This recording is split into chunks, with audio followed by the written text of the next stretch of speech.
Espace TV, le 22h.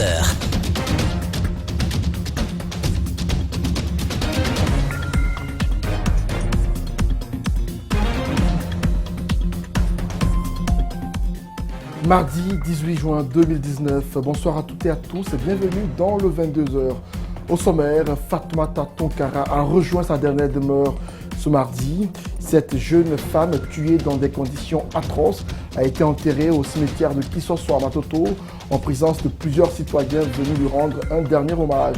Quant à Maureen Abbé, le mari principal suspect dans ce meurtre, il a été transféré à la direction de la police judiciaire à Kaloum. Réunion technique entre le ministère de la Coopération et l'Union européenne autour du 11e fait de ce mardi à Conakry. Il s'agissait de faire le bilan du décaissement des fonds, leur utilisation et leur orientation. Abakar Diallo est à Conakry. Ce journaliste guinéen et animateur au groupe Adafo Média revient de Dakar où il a reçu le prix du magazine Influence qui récompense chaque année 50 personnalités du continent. Après Lamine Birassi, Abakar Diallo est le deuxième journaliste guinéen à recevoir ce prix. C'est tout pour les titres.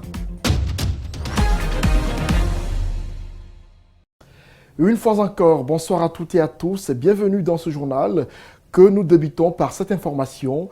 C'est officiel, les dates pour la tenue des examens nationaux 2019 sont désormais connues. L'examen d'entrée en 7e année aura lieu du 4 au 6 juillet, le BEPC du 8 au 13 juillet et le baccalauréat du 15 au 20 juillet. C'est le ministère de l'Éducation nationale et de l'alphabétisation qui a rendu public ce communiqué ce mardi. Fatoumata Tonkara, assassinée récemment et retrouvée plusieurs jours plus tard dans sa maison conjugale, a rejoint sa dernière demeure ce mardi au cimetière de Kisosso, dans la commune de Matoto. Les proches de la victime regrettent cet acte et demandent à l'État de prendre ses responsabilités face à un tel crime. Reportage Bintou Traoré, Tierno Saadouba. Le mariage est fondé sur le respect mutuel, la confiance et la protection. Pour la grande sœur de la famille, c'est le caractère religieux de leur ancien beau qui a motivé cette union. Au fait, ma sœur s'est mariée avec M. Nabi.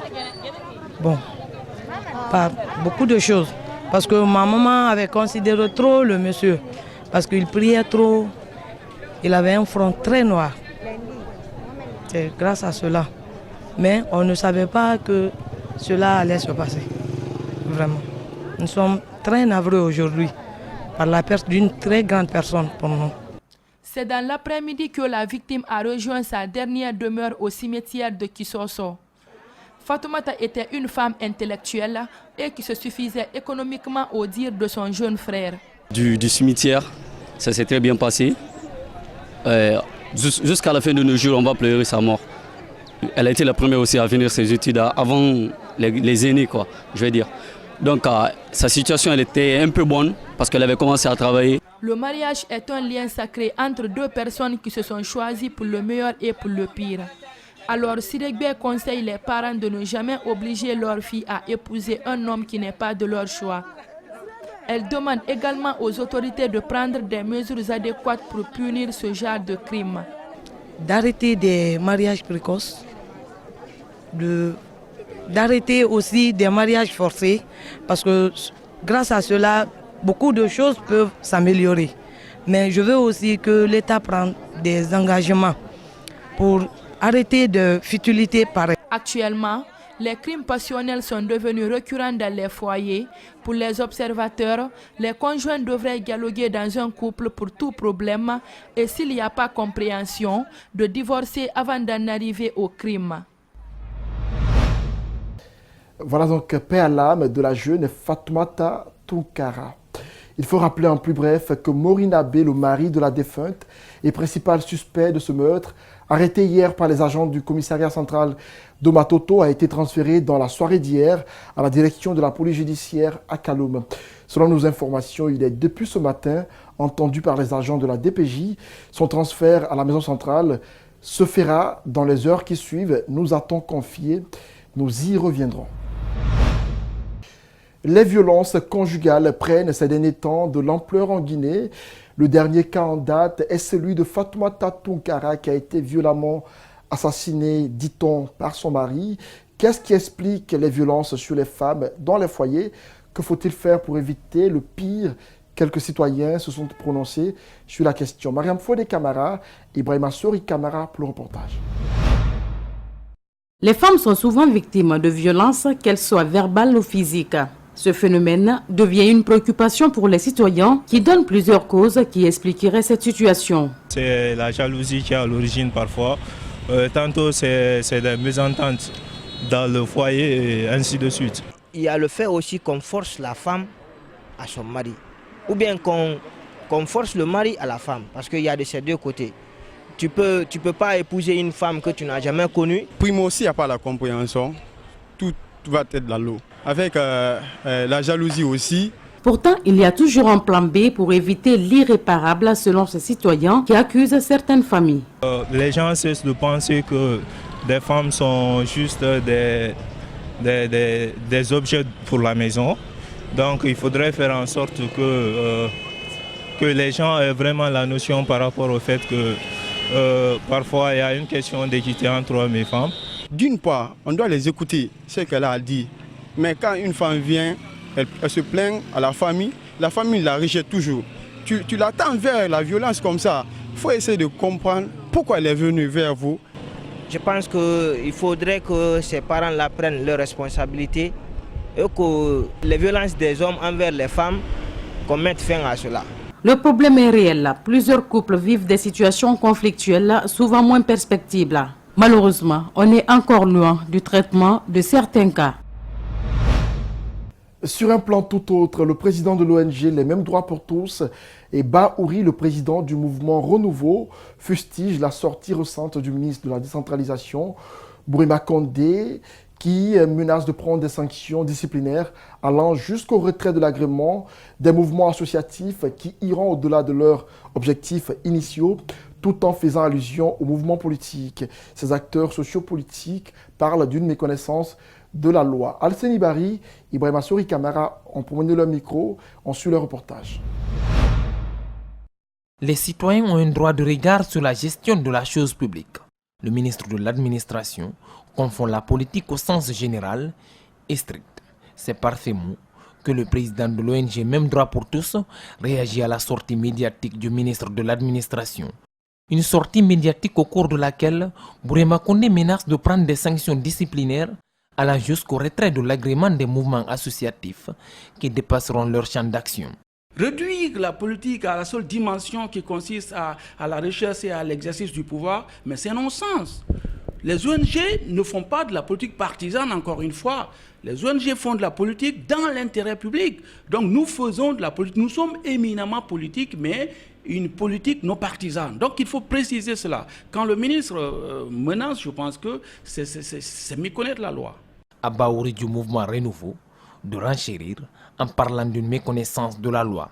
C'est une grosse bêtise, c'est une ignorance totale de la manière dont un État doit fonctionner. Il parle plutôt d'un non-événement qui ne rend point service au président de la République, car parallèlement, des mouvements de soutien à la nouvelle constitution sont créés un peu partout dans le pays.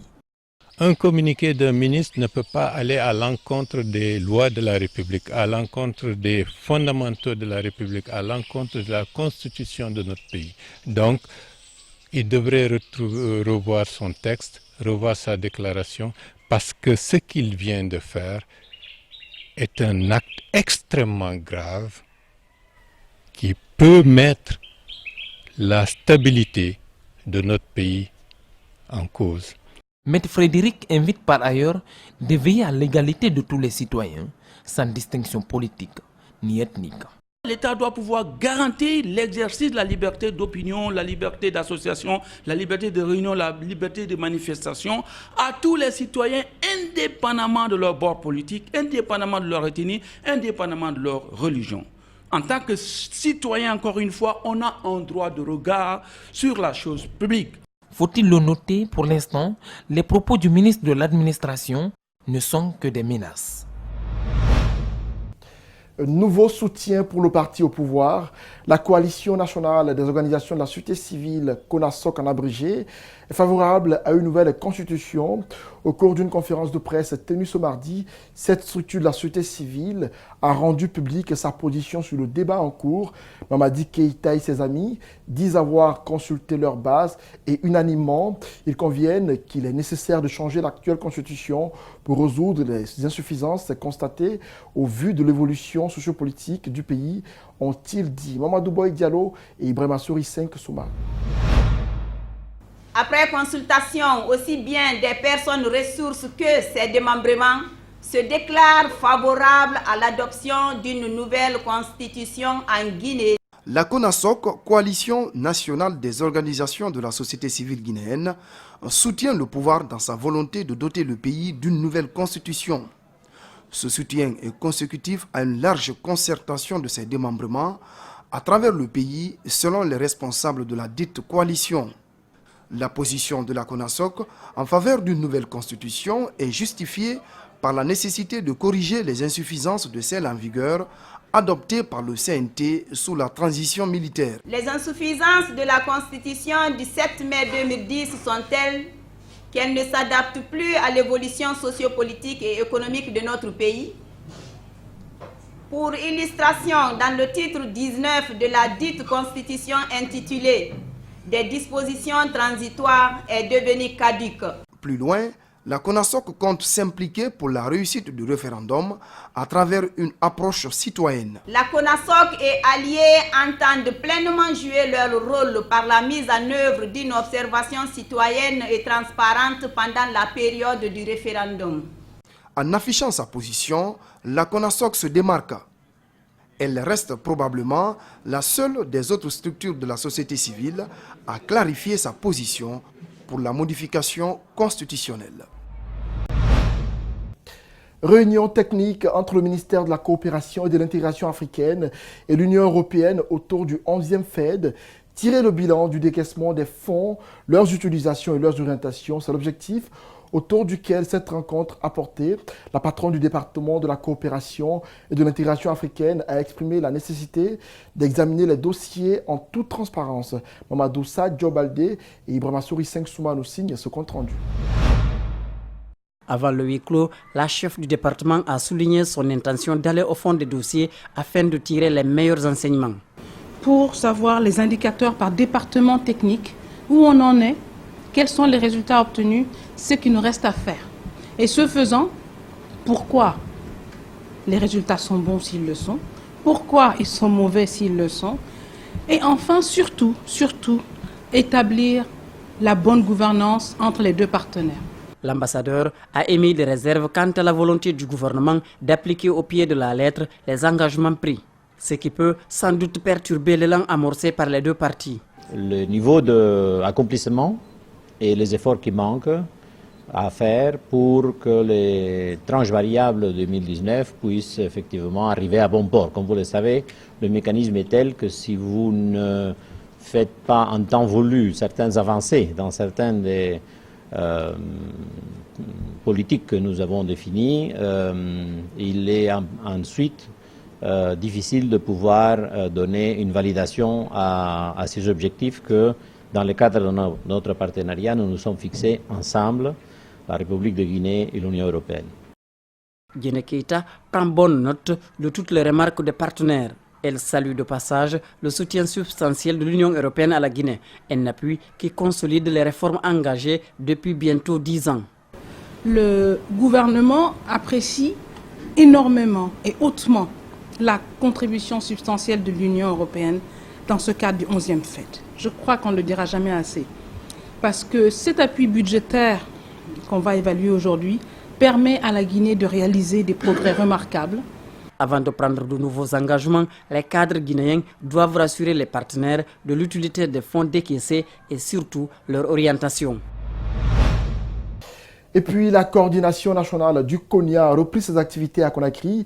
Après un temps d'arrêt, cette structure communautaire œuvre pour l'instauration de la paix dans le pays. Elle vise aussi à créer un meilleur cadre de vie pour la jeunesse. Malik Sangana Kamara commente les images de Abou Koria Koroma. Les sages, jeunes et femmes de Konya sont tous présents à cette assemblée ordinaire de la communauté.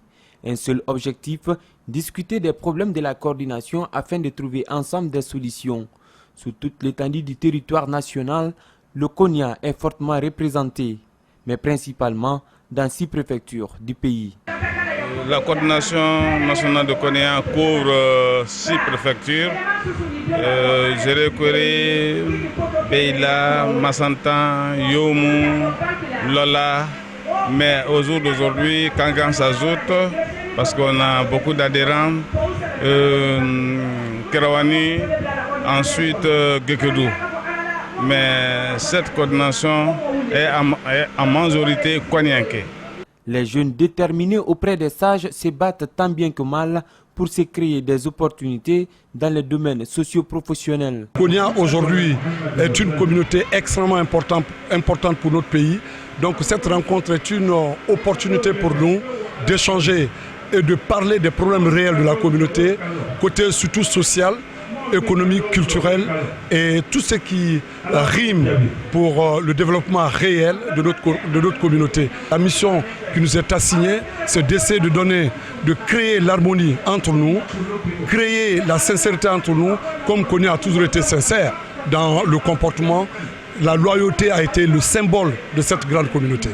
Les messages de paix et d'harmonie pour le bonheur de la Guinée ont ponctué cette rencontre de la communauté Konya qui compte perpétuer ses œuvres dans le temps. Je vous l'annonçais dans les titres, et de 2 pour le groupe Adafo Média et pour la presse guinéenne à Dakar au Sénégal. Après la mine Guirassy l'an dernier, Abakar Diallo a été honoré le week-end dernier dans la capitale sénégalaise. Nominé parmi les 50 personnalités les plus influentes du continent en 2019, ce journaliste, chef d'entreprise, a reçu un prix qu'il a décerné à la Guinée. Son profil, ses compétences et l'impact de ses activités sur la communauté ont été les critères de choix pour cet événement. Bassaïkou et Ibrahima Awal Kamara étaient nos envoyés spéciaux à Dakar. Suivez.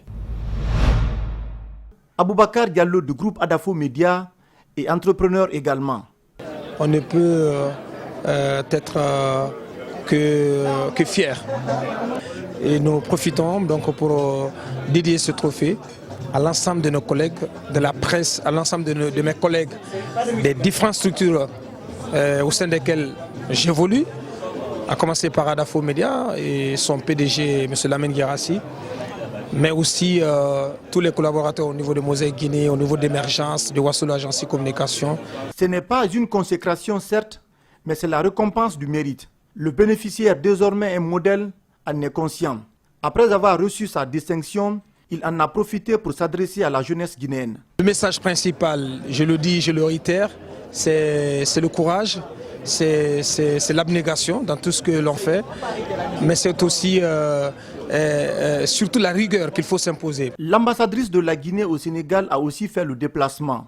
Elle invite la nouvelle génération à se mettre au travail pour mieux représenter le pays. Par l'honneur qu'on fait d'abord à mon pays, en nominant 3 hautes personnalités de mon pays, mais va vraiment droit au cœur. Et là, c'est la Guinée qui gagne, c'est en l'honneur de tout le peuple guinéen et de son président, le professeur Alpha Condé. L'homme d'affaires Antonio Soare et la mairesse de Kaloum, Aminata Touré, ont aussi été distingués pour leur engagement en faveur de la Guinée. Voilà donc, félicitations à toi, Abakar Diallo. Présentation ce mardi de la feuille de route du programme d'appui à l'intégration socio-économique des jeunes Integra, ici à Conakry. Ce programme va contribuer à la création d'activités rémunératrices et d'emplois durables pour la jeunesse guinéenne. Lutter contre l'immigration clandestine est aussi visé par le programme Integra. Malik Sangana Kamara, compte rendu. Cette initiative du gouvernement guinéen bénéficie de l'appui financier de l'Union européenne. Integra s'inscrit dans le contexte du fonds fiduciaire de la Valette en faveur de la réduction des migrations irrégulières vers l'Europe. L'opportunité est offerte aux jeunes, la couche la plus touchée par ce phénomène, de se trouver des emplois dans le pays. Le projet Integra vise 18 000 jeunes. C'est un projet sur 4 ans, et le ministère de la Jeunesse est l'un des ministères concernés par la mise en œuvre de cet important projet, financé à hauteur de 65 millions d'euros par par l'Union européenne. La promotion d'opportunités économiques et d'emplois durables pour les jeunes, une meilleure employabilité des jeunes grâce à la formation professionnelle, l'appui au développement et au financement des entreprises et coopératives avec un potentiel d'entrepreneuriat durable sont entre autres objectifs que se fixe ce programme. Voir aujourd'hui cette feuille de route enfin finalisée, qui va bénéficier au travail d'ITC, mais qui va bénéficier aux autres agences également, et puis au-delà de ça, à la Guinée dans son ensemble, puisque voilà, l'analyse diagnostique a été faite. Maintenant, voilà, il s'agit de mettre en œuvre, d'aller appuyer les entreprises qui ont été identifiées pour toucher au but, à savoir créer des opportunités socio-économiques pour la jeunesse de Guinée, pour qu'elle soit bien implantée sur les territoires. On a repéré 13 filières potentielles pour le secteur agroalimentaire, dans lesquelles nous allons travailler. Et on a repéré à peu près 40 entreprises dans les 24 régions et 4 communes de Conakry pour recevoir l'appui du programme Intégra ITC.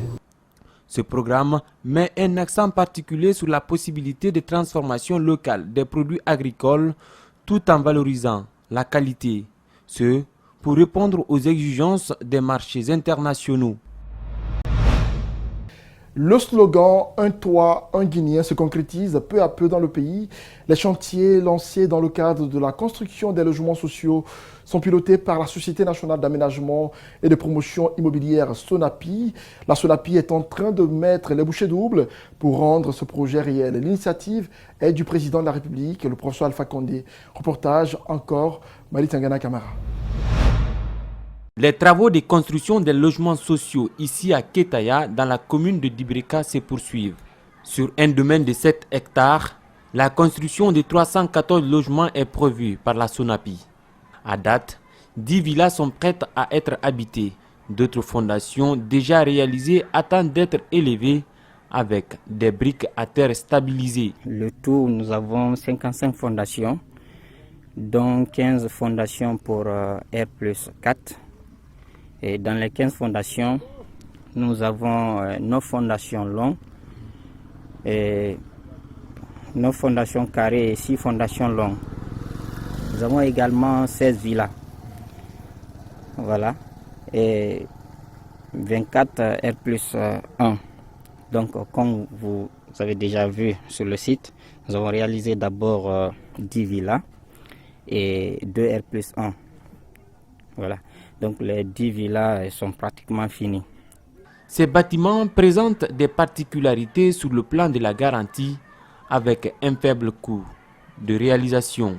L'avantage, c'est que nous utilisons moins de matériaux importés. C'est ça en fait l'objectif.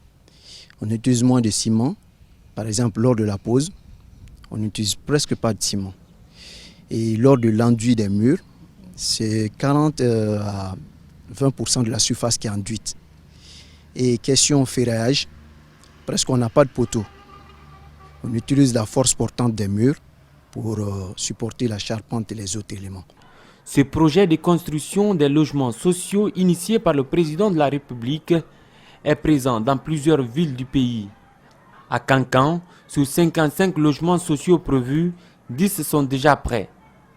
Farana, Mandiana et Sigiri ont bénéficié des rizeries construites par la Société nationale d'aménagement et de promotion immobilière. L'objectif est de changer l'image de nos villes et doter chaque citoyen d'un logement digne de nom. Public reportage à présent, visite de l'UNICEF ce mardi à l'Institut de nutrition et de la santé de l'enfant.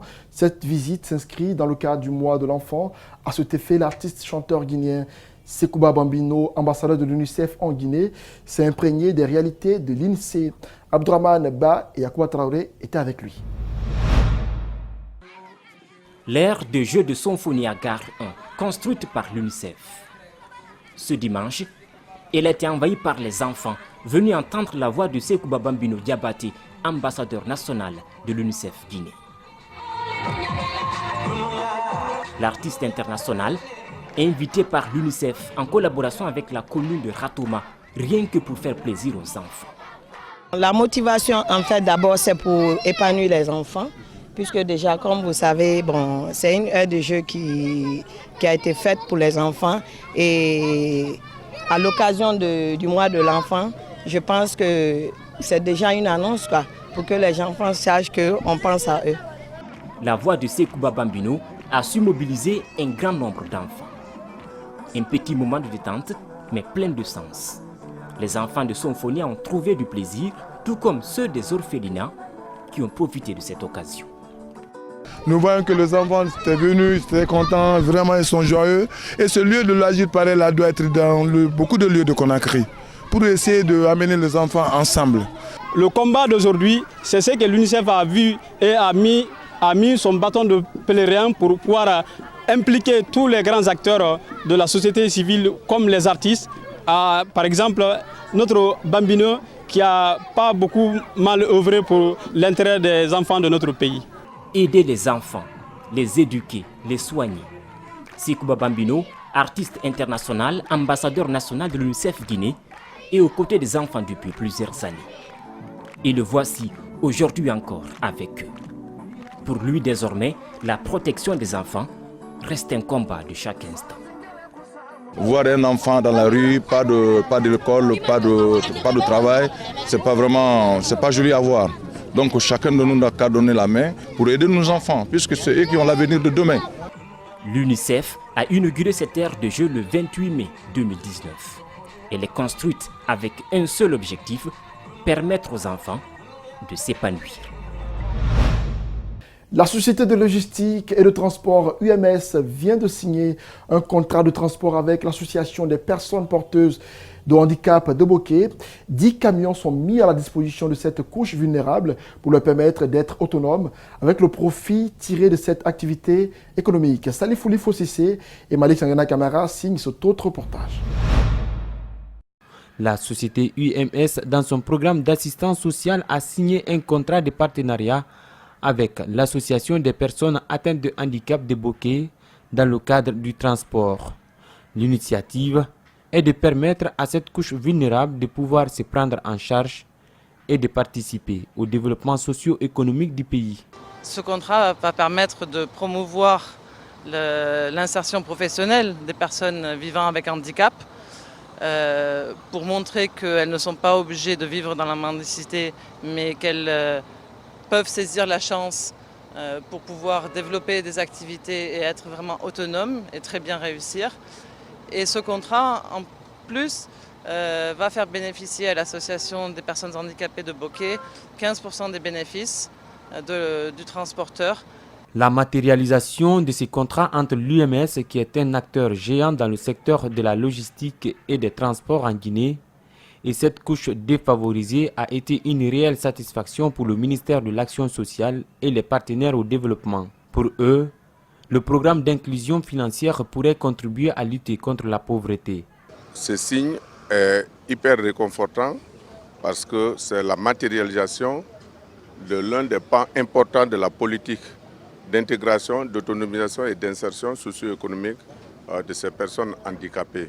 Donc pour nous, c'est une satisfaction à triple titre, puisqu'on inclut les personnes vivant avec handicap, donc les groupes vulnérables.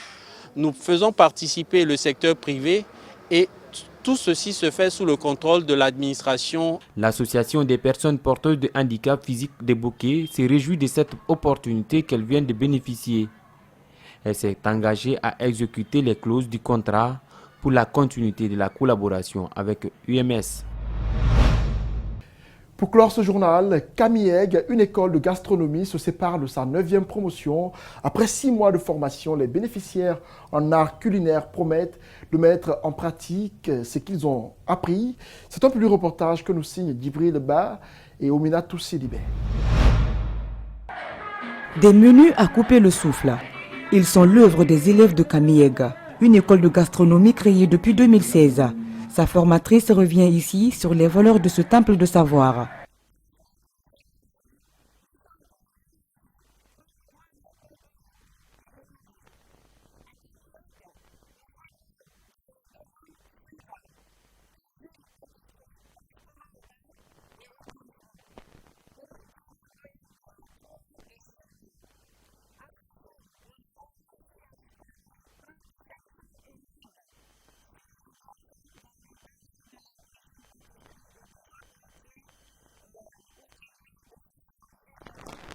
Des invités éblouis sur la qualité de l'enseignement en art culinaire, il ne manque pas de conseils pour l'école de formation.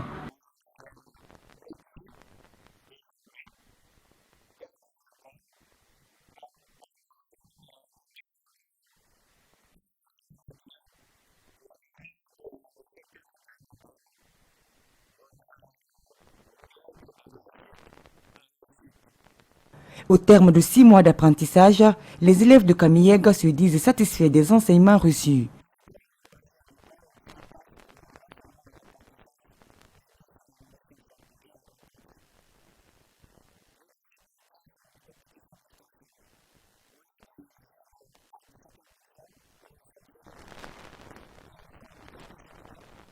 Kamiyega est une autre source d'emploi. De nombreux jeunes l'ont compris et l'engouement est vif. Cette dernière information pour clore ce journal, coup dur pour le Sili national de Guinée à 72 heures du début de la CAN Égypte 2019. Baïsama Sankon, ailier blessé lors du match Guinée-Égypte, est forfait. Pour le remplacer, Paul Put a fait appel à Lars Bangoura, qui n'avait pas été retenu sur la liste des 23 joueurs sélectionnés pour la CAN. Bonne chance au Sili de Guinée en Égypte. C'est tout pour ce journal. Merci à tous ceux qui l'ont suivi. Au revoir.